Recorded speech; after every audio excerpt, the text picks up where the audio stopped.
Hello, இன்றைக்கி என்ன recipe பார்த்திங்கன்னா, ஒரு சூப்பரான கோவக்காய் சட்னி தான். எப்படி செய்யலான்னு பார்க்கலாம் வாங்க.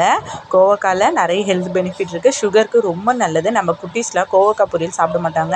அவங்களுக்கு இந்த மாதிரி சட்னி செஞ்சு கொடுத்தீங்கன்னா இட்லிக்கு வச்சு சாப்பிடுவாங்க. கண்டிப்பாக ட்ரை பண்ணுங்கள். கோவக்காய் கட் பண்ணி வச்சுருக்கேன். ஒரு 6 பல் பூண்டு, கொஞ்சமாக இஞ்சி எடுத்துருக்கேன், 2 ஸ்பூன் அளவு உளுந்து, சின்ன வெங்காயம் 10, ஒரு தக்காளி கட் பண்ணி வச்சுருக்கேன், 3 காஞ்ச மிளகா. காரம் அதிகமாக வேணும்னா இன்னும் 2 கூட ஆட் பண்ணிக்கோங்க. இப்போ கடாயில் எண்ணெய் ஊற்றிடலாம்.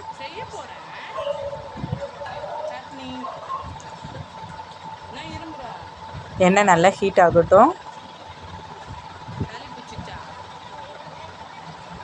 எல்லாருமே இட்லிக்கு என்ன செய்கிறது, தோசைக்கு என்ன செய்கிறதுனே டென்ஷனாக இருக்கும். இந்த மாதிரி கோவக்காய் சட்னி செஞ்சு பாருங்கள், கண்டிப்பாக பிடிக்கும். அடிக்கடி செஞ்சு பார்ப்பீங்க.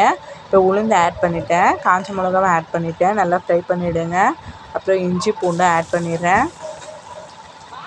இப்போ வெங்காயமாக ஆட் பண்ணிடலாம். முடிஞ்ச அளவுக்கு சட்னிக்கெலாம் சின்ன வெங்காயமே ஆட் பண்ணிடுங்க. ஏன்னா சின்ன வெங்காயத்தில் ஆன்டிபயோட்டிக் அதிகமாக இருக்குது. கண்டிப்பாக சின்ன வெங்காயம் எடுத்துக்குங்க. நல்லா வதங்கட்டும்.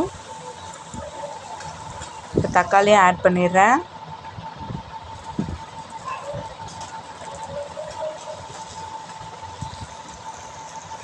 இப்போ கட் பண்ணி வச்ச கோவக்காவையும் ஆட் பண்ணிடலாம். கோவக்காய் ஒரு 10 மினிட்ஸ் காய்ச்சி நல்லா ஃப்ரை ஆகணும்.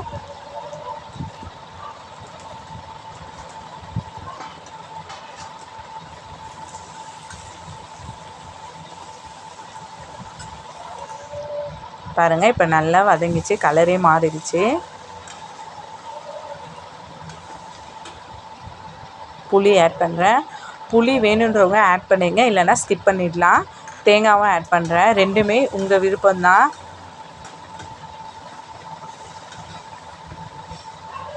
இந்த மாதிரி செஞ்சாலும் டேஸ்ட்டு சூப்பராக இருக்கும். புளி தேங்காய் இல்லாமல் செஞ்சாலும் டேஸ்ட்டு சூப்பராக இருக்கும்.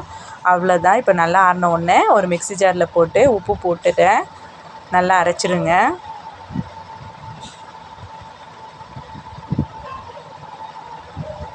பார்த்திங்கன்னா நம்மளுடைய சூப்பரான கோவக்காய் சட்னி ரெடி.